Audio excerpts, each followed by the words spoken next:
everybody. Are we ready to start? Yes? Excellent. Well done, yeah.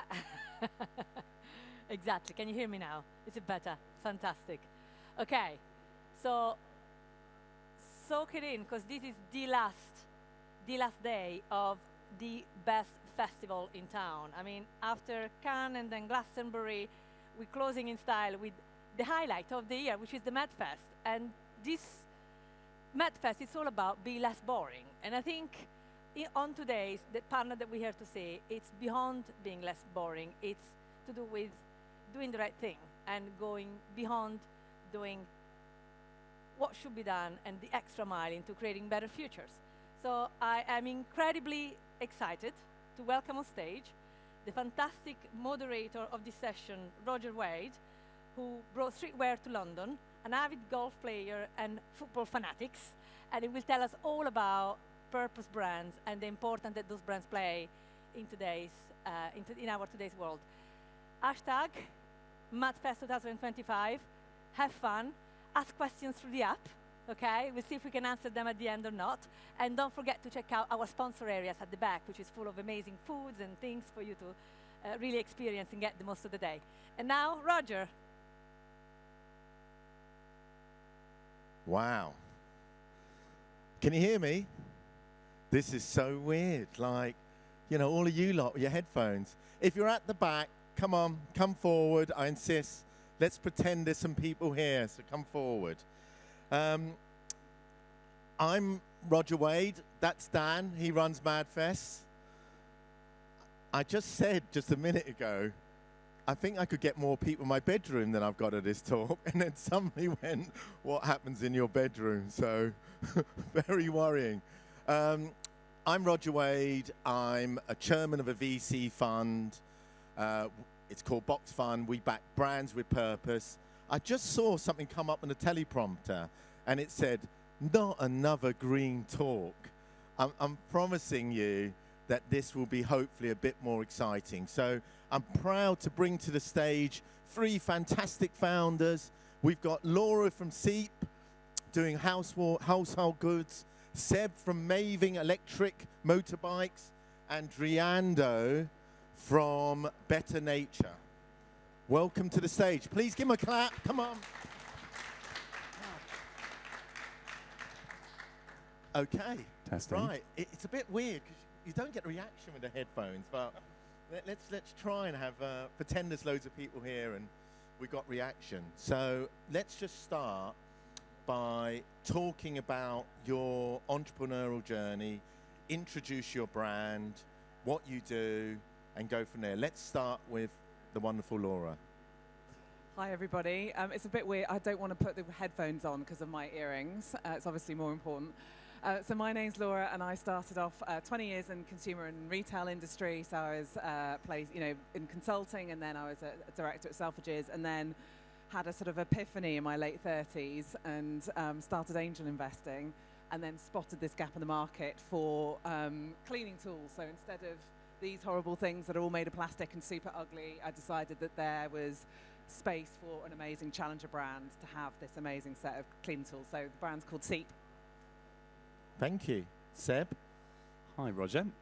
So my name's Seb. I'm one of the co-founders of Maeving. We are Britain's first electric motorcycle manufacturing company.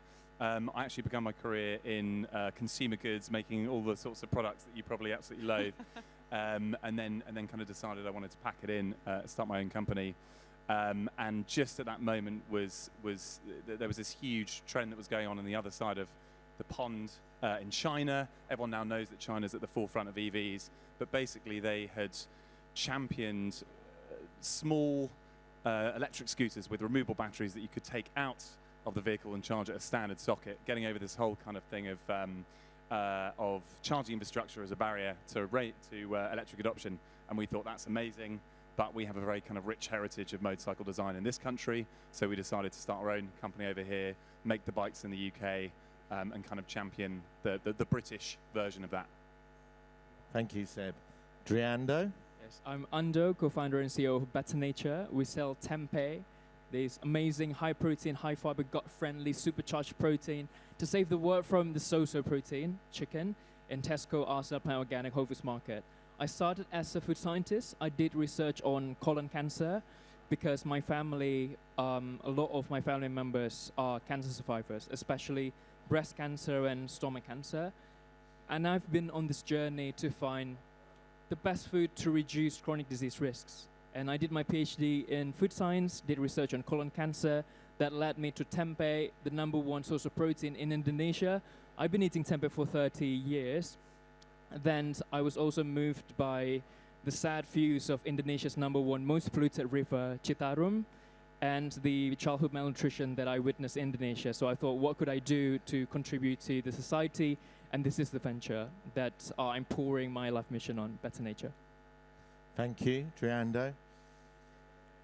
It's weird because many people think that we're backing impact brands for almost an altruistic act just for the sake of the environment or for the sake of a better world. And yes, that's partly true, but there's a deeper story beyond that, that actually it can also be profitable.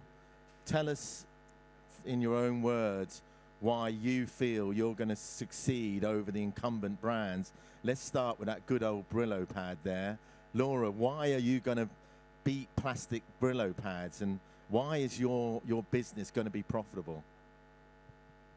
So I really believe in better business, and so business that's a force for good, and that's the whole B Corp movement, and I think we have a responsibility as owners to do something about it.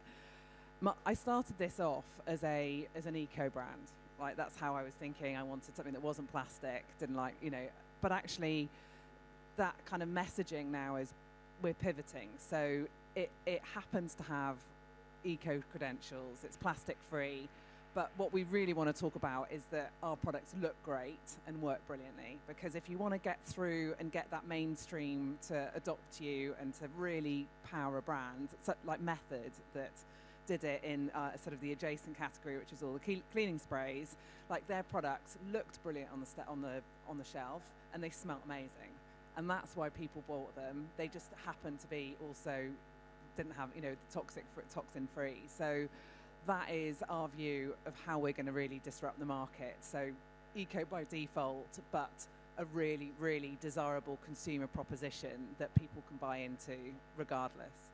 Would you go one stage further, which is the death of the plastic Brillo pad? Do you believe that going forward that the customers are going to want to consume plastic household products like that? Yeah. Or do you believe the future will be a more environmentally conscious product like you've got? I think so. Again, we started it as an eco thing, but now we're moving into health. So I think the next wave is not going to, we're in the sort of UPF thing at the moment, and that hopefully will be here to stay. Microplastics and the impact on human health, I think, is the next thing. And so it's gone from being better for the environment, but also better for humans, for us to just have less plastic coming in contact with us. And yeah, I hope people all switch, but I'm also realistic. Like, our products are a bit more expensive. So, hopefully the giants in this sector it'll trigger them to start innovating at some point too. And you're selling to Tesco's? We're in Tesco, we're in How many Ocado. stores? Yeah, 550. Wow, we're not talking about a niche business here, are we? And that's the message I'm trying to give you. This is a niche. This is really becoming mainstream. Yeah. Impact brands. Now, Seb, I love your story because you're effectively building electric motorbikes and taking on the big guys like Kawasaki and BMW and beating them at their own game, producing electric bikes in Coventry. How are you doing it? Tell us about some of your milestones. Tell us what you've achieved to date with Maeving. Yeah, first of all, thank you for sharing that BMW and Kawasaki thing. This is a genuine thing that we're super chuffed about, is we are currently, basically Kawasaki and BMW launched electric products which are sort of quite similar to ours in terms of who they're targeting at, removable batteries, and we are currently outperforming them by quite some margin, so we're pretty chuffed about that. So what was the question? I was just doing some plugging there. How are you winning this battle? How is little old Maeving making motorbikes, electric motorbikes, in Coventry, beating giants like BMW and Kawasaki in the electric motorbike game? I should have added, actually, this is just in the UK before I start getting too big for my boots. Well, I think I totally agree with what Laura was saying in that. I started the business because I wanted to combat climate change. That was the thing that I thought was really, really important. If I was going to devote my entire life to a business, it mattered to me that it had a positive output. But I also agree that people aren't buying our bikes because they are electric. And, you know, the average motorcycle consumer in this country is like a middle-aged male who's a bit of a hobbyist, loves talking about air filters on the side of the motorway with a whole load of other biker people. Like, these are the least progressive people in the world, and they love the throbbing engine, they love the sound, they don't understand a silent bike.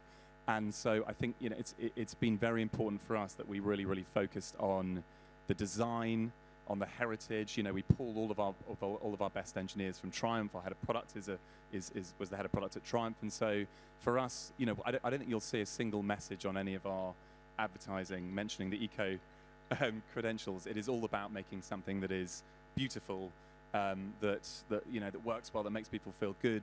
And so I think the reason that we are you know, currently doing well in this market where we started is because we are focusing on making the best product, you know, the best design, I'd say.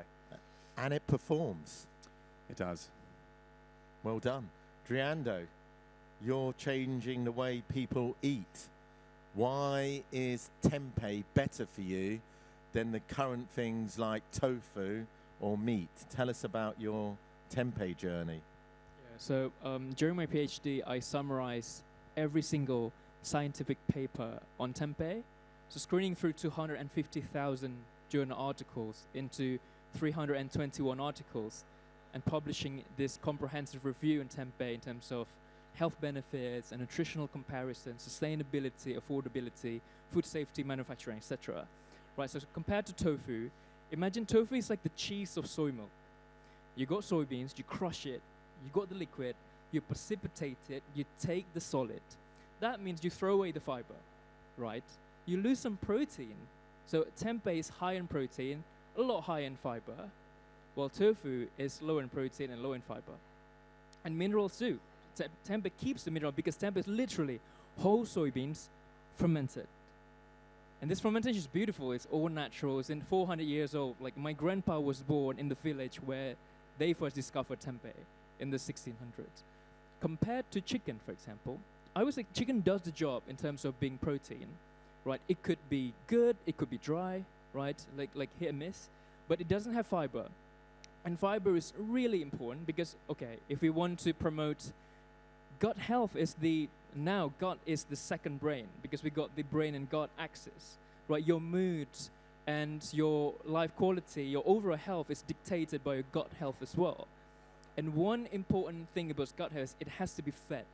It has to be fed with something that your digestive system cannot digest, but only your gut bacteria can eat. That's the thing with fiber. You can't digest fiber until it reaches colon, and once it's eaten by bacteria, they send signals like, yo, we can be healthy now, like spreading through the blood and everything. And that's what we're talking about, functional food. And that's why I believe we will be successful, because people would get closer to truth. Marketing is so powerful, and I think Madfest is great, like marketing festival as well. But there's a limit to what marketing can do to shape people's behavior. People will keep finding the truth, and we're sticking to the science. So yeah, we experience age when ultra-processed food companies try to make certain food products look healthy. But with tempeh, it's just simply healthy, scientifically. So that's what we believe, but also like still a lot of homework that we need to do. We need to click into what people really value in their days, how they cook tempeh, how tempeh can play that role into, like, you got home tired, your weekday, you just need to stir fry something quick. Does tempeh do the job? If we can nail it, I'm pretty sure we'll be successful. Ando is literally the world authority on tempeh. I think you've got a PhD in it. He's Dr. Ando, and your father was famous in tempeh, because tempeh is widely eaten in Indonesia. So tell us where you're selling at the moment, because this isn't just some sort of bedroom enterprise, is it? So where are you currently selling, and where do you hope to go to? Right, so now we're selling in 1,300 stores in Tesco. Was that 1,300? So that's all Laura, of the you main got some catching up. Yeah, yeah, and about 500 stores in Asda, and also in Planet Organic, Whole Foods Market. And in Germany, we're seeing, I would say, like, unpredictable fast growth. Just because I think, again, this anti-ultra processed food wave, for example, and this increased awareness for better for you, more sustainable protein, for example. So we would like to be focused. We want to be the go-to tempeh brand or better for you protein brand in the UK. Ultimately, we envision that we want tempeh not only being kept in this meat-free ale, because tempeh is not necessarily just being plant-based. It's not about that being vegan. It's about being a better for you, healthier protein that is also better for the environment. So we see, like in Indonesia, tempeh is not a vegan food. Tempeh is your other protein. Sometimes you eat, Indonesians were like, oh yeah, you eat beef like once every 2 weeks. You eat chicken almost like 5 to 6 times every 2 weeks. Then you add tempeh almost every day, and tofu, for example. So that's what we envision. Wow. We got chicken, we got tempeh. It's not chicken ale and then beef, and then the meat-free ale, vegan foods are over there. Like we envision that integration. So look, for those marketeers out there, and for those of you thinking, oh, not another boring green panel, what we're trying to establish here is this is not niche. We genuinely believe that the future of consumer brands are going to be impact brands. It's not just a blip. Yes, we've got a blip with climate deniers like the Donald, but he's a blip. Trust me that what these guys are showing you is there's a long-term movement towards impact brands. Laura, I believe your product is going to be the future. We're not going to still have plastic Brillo pads and other plastic-related household goods. Electric bikes are more comfortable. They're better. We can add the noise. You know. We can't add the noise, Roger. Okay. We got to let go of the noise. I like the noise. I've got fake noise on my electric Has car. anyone ever been woken up at 5 in the morning by like a pizza delivery guy? Okay. Let's leave the pizza delivery guy, but the middle-aged man on his motorbike, he needs a bit of noise on a Sunday afternoon. And Ando is showing you there's a better alternative when it comes to vegan food, supercharged vegan food. So let's now talk about the consumer. Is this being led by the consumer?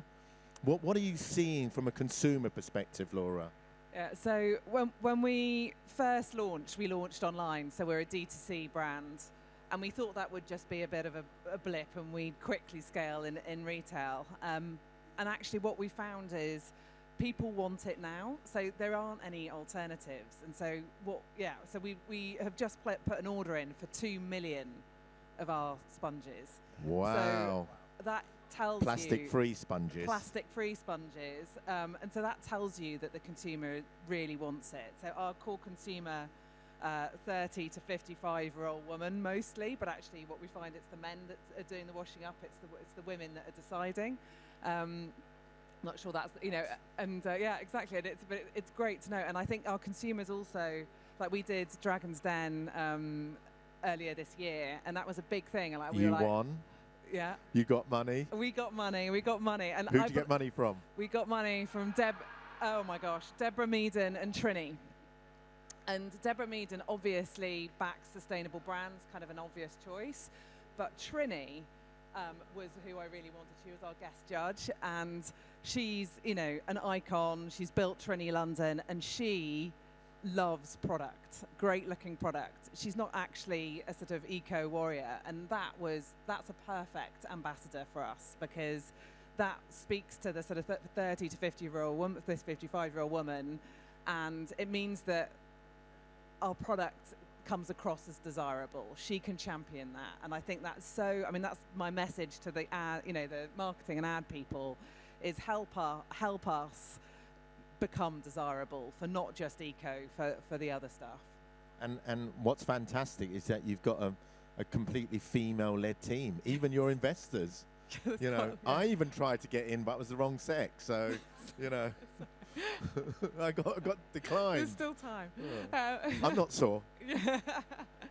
So we're, I think we're probably gone the other way. We've got too many women, but I think that is... You can never have enough women. But More women in leadership. We're really clear about who our target market is, and I think that she's called Amelia. That's who we market to. That's who we imagine picking us up, off the shelf. So, yeah, very... And Seb, you talked about the middle-aged biker. Is there a true demand for the electric motorbike? What is driving that demand? Why are you succeeding? I think in our industry, because it is so behind, it's way behind, cars in terms of electrification. But biking is traditionally, certainly in the West, been a bit of a cult. In Asia, it's the number one form of transport. I think certainly in this country, it's a lot of the manufacturers that have to drive the change, and the kind of government incentives to create an environment where people are pushing the technology and creating compelling electric products. So I do think there's an element of we have to get out there and kind of suffer the relatively low adoption rates at the moment and push and put something out into the market that can serve as a viable alternative. But then, it's interesting hearing you talk about your, Amelia. We have sort of two customers that we call Rob and Max. Rob is that kind of established motorcycle owner. He's got like 10. He doesn't need an excuse to buy another one, and he buys our product. He's a bit older. He buys the bike because it reminds him of the kind of best eras of British, motorcycling, and he's open to electric. But Max is the kind of young person, never ridden a bike before, has no affiliation with the world of petrol, and doesn't see the kind of petrol versus electric thing as a thing, and so is very happy to choose an electric product, and will just choose the one that he likes the most and is most beautiful. Unfortunately, they are both male. Motorcycling is overwhelmingly male. Unfortunately, it's like 92% or something like that. Don't worry, Laura had Amelia. Yeah, exactly. I didn't notice a man's name. But then the final thing I'd say on that is that we're actually learning from our consumers. So I'm a sort of ex-petrol head. I'm a recovering petrol head. I still drive a Mazda MX-5 petrol car. I love engines. I like the noise, Roger. But I now ride one of our bikes in London, and I'm now learning from our consumers what they like about it. They like the peace and quiet. They like the fact that it's automatic and simple to ride. Whereas I like gears, weirdly. It's sort of push and pull. And what's driving consumers to Better Nature and eating tempeh, which is better for you? I would say people's desire to eat more healthily. So more than 60% of people in the UK, for example, are actually trying to eat better. Is it a bit better or is it a lot better? The second question. But then protein comes next. People try to increase their protein intake, but not in an ultra-processed way. Then the third part is actually gut health. People try to improve gut health because it's being on trend. So we frame it as protein is where we play, gut health is how we win. So that, and we also got like the names for the consumer profiles. We got Steve and Sasha. They're these younger people, quite busy. You're not misogynist. You got both sexes. But actually, we started with Sasha, but then once we got the dunnhumby data, which is I think a sponsor of his session, actually we over-indexed it on males. Like why? And then we're at the stage like discovering that, and we just launched new surveys, and we realized that like these younger, more higher earning male in our three main cities like London, Bristol, and Brighton are actually seeking more into eating more protein. Okay. So we are creating the Steve like not too long ago. Then so they want something quick. Like they got home like quite tired, just want to cook something very quick, and that is our tempeh with our perfect serve. It's teriyaki tempeh. I'm also learning from consumers because I'm Indonesian. I know tempeh. I'm used to eating tempeh. I know this recipes about tempeh, but actually our simple perfect serve recipe: tear up your tempeh, teriyaki sauce, pan fry until it's brown. I actually like it. It's a lot more convenient than Indonesian recipe, so I'm learning to Then we got the older consumers. We got Susie and Sam. So Susie and Sam, again, we got this switch, right? They tried to get a good deal to feed their family. They want their children to eat healthily as well. So what would that be? And that's why our tempeh, if it's portion per portion compared to chicken, we are actually cheaper than chicken. It's about £1.30. And better. Exactly, per portion, but it's a lot healthier and could be high in protein compared to different cuts of chicken. But we try to compete with chicken breast, for example. Yes. So our fund, BoxFund, we backed nude plant-based gum, and we're trying to rid the world of plastic gum. And what we're trying to do is put government pressure to stop the use of plastic gum. For those of you that don't know, 95% or 99% of all gum is plastic. So you're chewing on plastic, and there's a teaspoon of plastic that's been recently found in every male's brain, or male and female's brain, never mind the fact that we chew 4 billion pieces of it. So I think it's absolutely disgusting, not only from an environmental perspective, but from a health perspective. So we're lobbying government for change to ban plastic gum and replace it with plant-based gum, whoever it's from.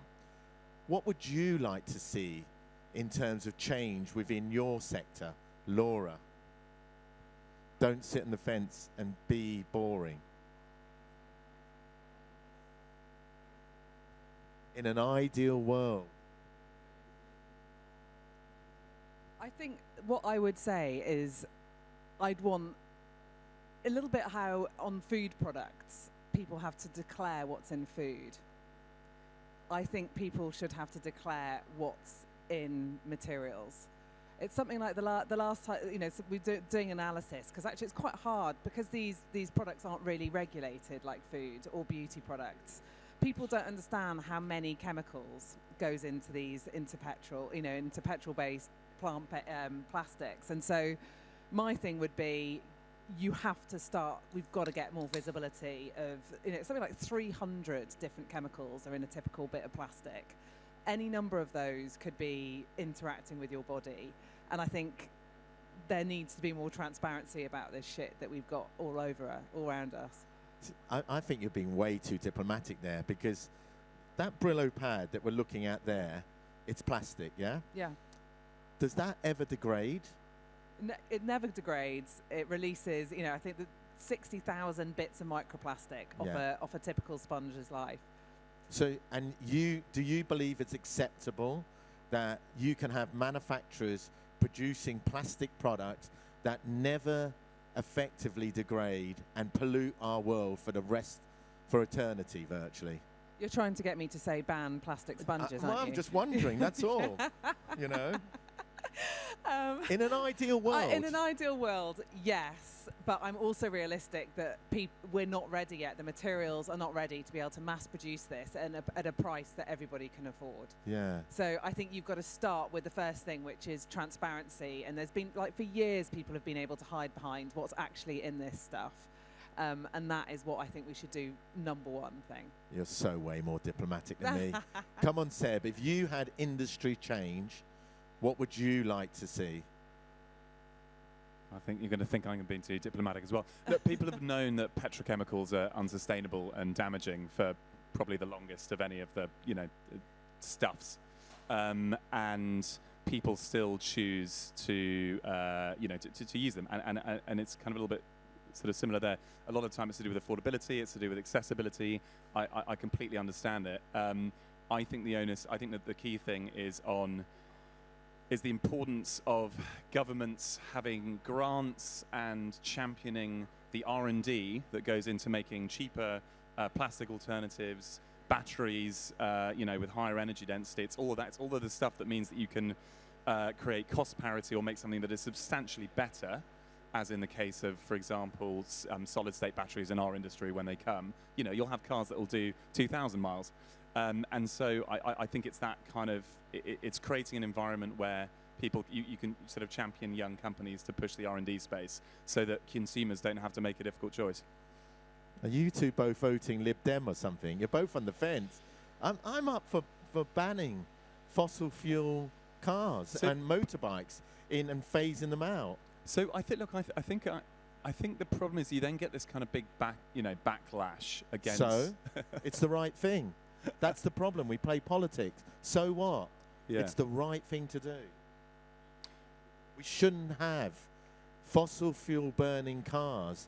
It's never mind the political damage it does, you know, but the damage it's doing to your health and the damage it's doing to your environment, we should be going all electric. All right, like China is. Then on that sort of specific point, I think that there is. So I agree, but on a kind of phase level. So if we just take the automotive industry, people who need to do 500 miles in a van, you can't replace that with an electric alternative at the moment.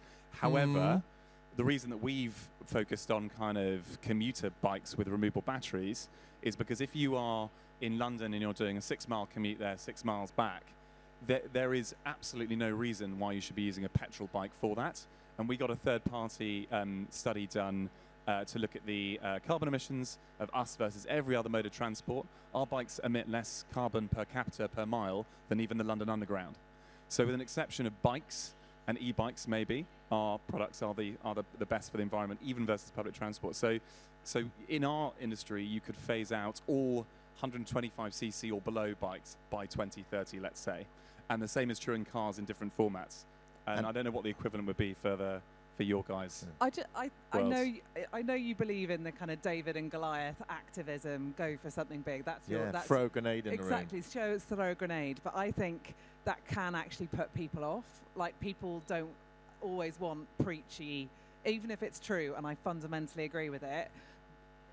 I want to give them a really fabulous product that lasts longer and looks great, and then they'll be pull rather than me bashing them. And so I think you've got, and then I think in the background you can start to try and move the industry. I think you get to a point sometimes, you get so frustrated by the politics and lack of change that it is just polarizing. It's one way or another. Just going back to your point though, Seb, and as I'm sure you know, we've now got the latest forms of batteries that you can get 80% recharge within 15 minutes. BYD have got them, and you can get 300 or 400 miles out of them. So that guy in a white van can have a cup of coffee for 15 minutes and save the world a bit more. What about yourself, Ando? I think food regulations have to change to be on the side of truly healthy food. So for example, if we're talking about gut health, we know that fiber is good for gut health, but you can't make gut healthy claim on your pack based on fiber. You can make gut health claim on your pack based on calcium. But why calcium? Calcium is not like for bone health, for example, but it has a lot to do with, for example, the yogurt industry. It starts off with probiotics. Fine, probiotics, living bacteria that can live in your gut and promote health. That is accurate. Right, but with calcium, it maintains normal function of digestive enzymes.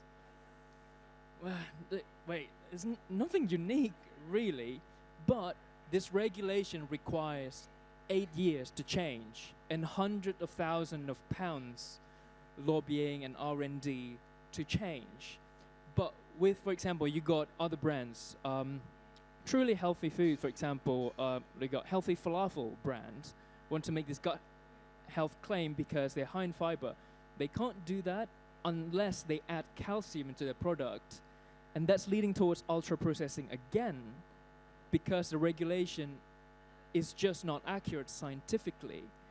So I know we know this post-Brexit, this change. Really challenging the claims, being more transparent, which is a common theme here. So I've got some quick fire questions. All right. 1-word answers, each one of you. One brand you admire. A company called Bold Bean. My team is so sick of hearing about Bold Bean. They've made beans really, really, really sexy and desirable. Not because they're eco and better for the planet, but because they're delicious. Seb? Darn Tough. It's a Vermont sock brand, and they have a promise that if ever you get a single hole in the sock, you can send it back to them and they'll replace it. Like Patagonia. They have a patented darning It's the most amazing eco brand. Their theory is you pay 20 quid for a pair of socks, but you'll have that pair of socks forever, and they are the best socks in the entire world. It's I'm amazing. not investing in that brand. There is no way my socks are not well up your wearing street. out. It's well Come up your on. street. It's Is buy it? well, buy once, buy well. They're amazing. Sukacita is Yeah. an Indonesian fashion brand, B Corp. It plants its own cotton in a rotational crop system to remediate post-mining drought lands, and they plant their own indigo leaves for the natural colorings. So it's the most extreme sustainability business I've ever encountered. And Chris Martin of Coldplay wears their clothes as well. Oh, wow. Big plug. Okay, next question, because we're finishing up. One book or podcast that inspired you? I think I've talked to you about this already. Cradle to Cradle. I don't know if you all know that book. It is a really quick read for the Sun Lounger this summer, and it was written like 25 years ago, and it's all about how products should be designed to be reborn, not cradle to landfill, and so it's kind of how all design should be done in my book. Seb? The Hard Thing About Hard Things. Do you know the book? I'm actually now struggling to remember the name of the entrepreneur who wrote it. He's very successful. It basically talks about the fact that there's no way of getting around the reality that starting a business is really tough and miserable, and you just need absolute grit and determination to get through it. You're so right. The most important thing is persistence. Every time you get knocked down, get back up. Ando. Thinking Fast and Slow by Daniel Kahneman, Nobel laureate in economics. Just the underlying psychology of almost everything, like marketing, people's behavior, people making choice in life. Yeah. Check out the brain on Ando, hey? Jeez, you can tell he's got a PhD. Okay, the final question, bold prediction. In 10 years' time, where are consumer brands going? Laura? I think all consumer brands that will have survived will have some sort of sustainability, health at the core. I hope that consumers make that change happen and with their buying habits. And so that's what I'm hoping. And I hope that every single sink in the world has a Seep sponge next to it. I have. Seb? Can I do 20 years instead of 10?